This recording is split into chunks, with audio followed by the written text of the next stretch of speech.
You know, I've had the opportunity to go to some of the tier 2, tier 3 countries. I was out in Mexico, watching Mexico, Jamaica in a World Cup qualifier, in Hungary, watching Hungary, Bulgaria. And it's very exciting to see those countries really moving on in their development. If we look at Rugby World Cup, you know, we know that the winner will probably come from one of about 7 or 8 countries. But obviously rugby beyond that is made huge strides in the last few years. The last Rugby World Cup saw some of the tier 2 nations make some real progress. Tonga getting victory over France, teams like Portugal qualifying for the World Cup. So no, I think it really is important for the development of the game as a whole that we see these countries getting better and better, and it is starting to have an impact on the Rugby World Cup itself. As a spectator, when you watch the game now, how do you think it is at the moment? Would you make any changes? No, I think the game is in good shape. I think there's still very, very exciting matches of rugby.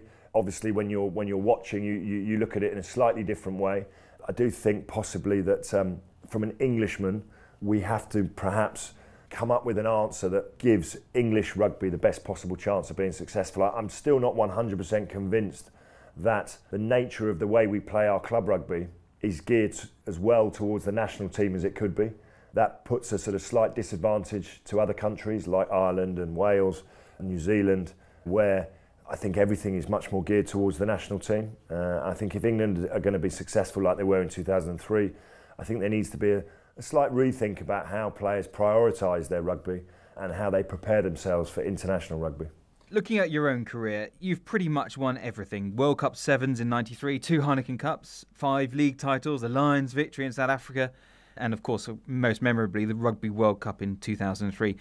What's been your drive and inspiration to succeed? I think a number of things really, but what underpinned it was I enjoyed it, but what I became very passionate about was having lost my sister Francesca very early in my life. At the age of 16, I kind of used rugby as a sort of way of getting myself back on track and finding a real focus in my life, and proud to say that she became the inspiration for that, and that was kind of what drove me forward really in my rugby career, and I became relentless about becoming part of and being part of successful teams. You were 31 years old when you won that 2003 World Cup with England. Would you say you were playing the best rugby of your career in those later years? I mean, the best rugby of your career is always quite difficult to define, really, because your rugby career over many years has to evolve and change, you know, depending on which direction you take, injuries. You know, when I was playing rugby at 24 with the Lions, I was a very different player to when I was playing at 34.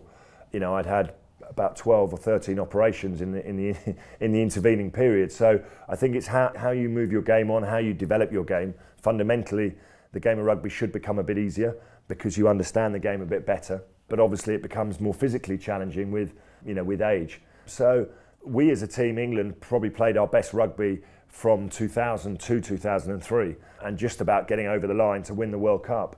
But that year was a phenomenal year for Wasps as well. It started with us winning the World Cup in November. We then went on to win the European Cup and the English Domestic Championship in the same season. We then went on again to defend the European Cup a few years later and the Championship. So yeah, I would say that in terms of playing my best rugby, it was probably early in my career, my early 20s.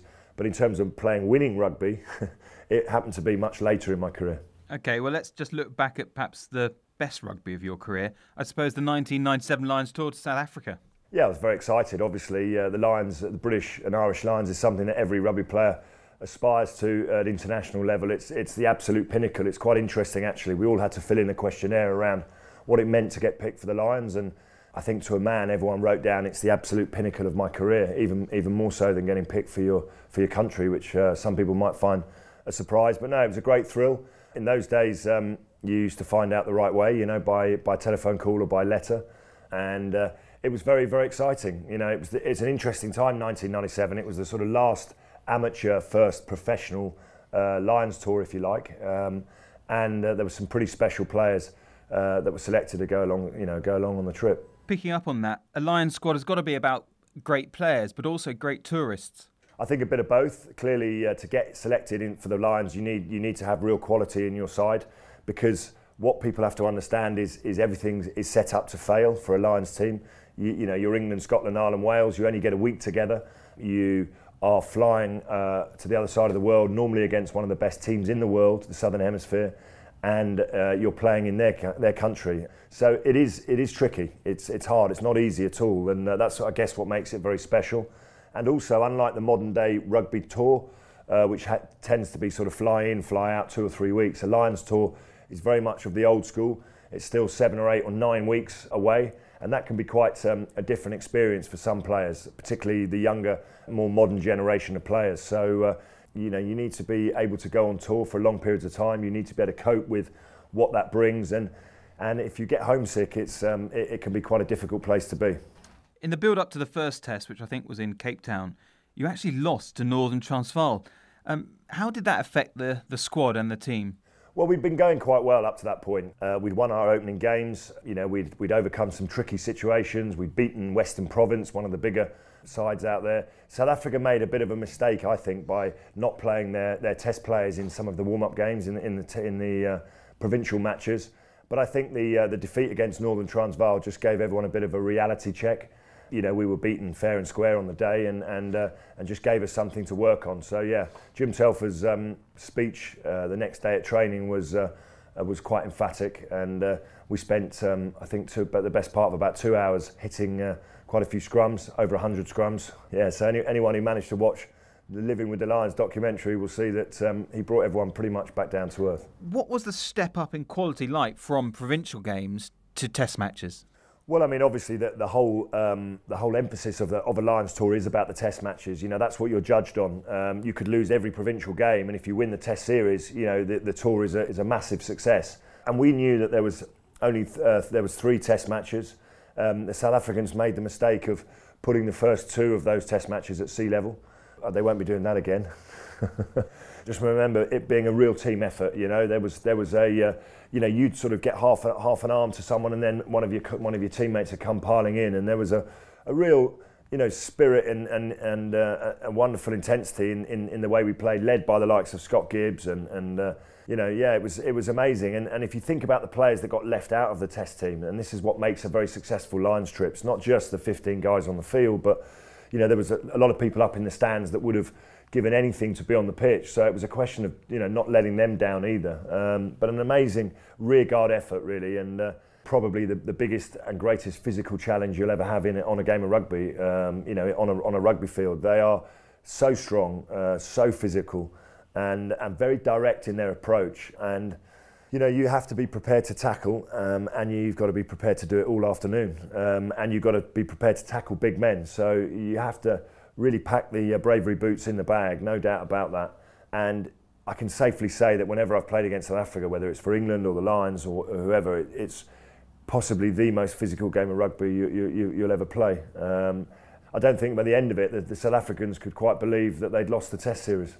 So, being a winning Lion or a winner of a World Cup, how do they compare? Well, I think in terms of how hard it is to win in South Africa, whether it's a Test series or a World Cup, to actually win in South Africa for me was probably one of the biggest highlights of my career, if not the biggest, because even the mighty All Blacks only won their first Test series in South Africa in 1996.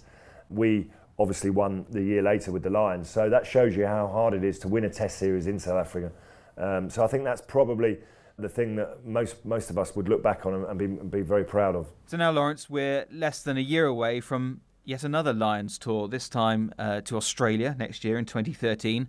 Can they emulate your generation, the squad of 97, and get one of those elusive Lions wins? I think I hope so. I mean, it's going to be a massive tour, obviously. It's to Australia.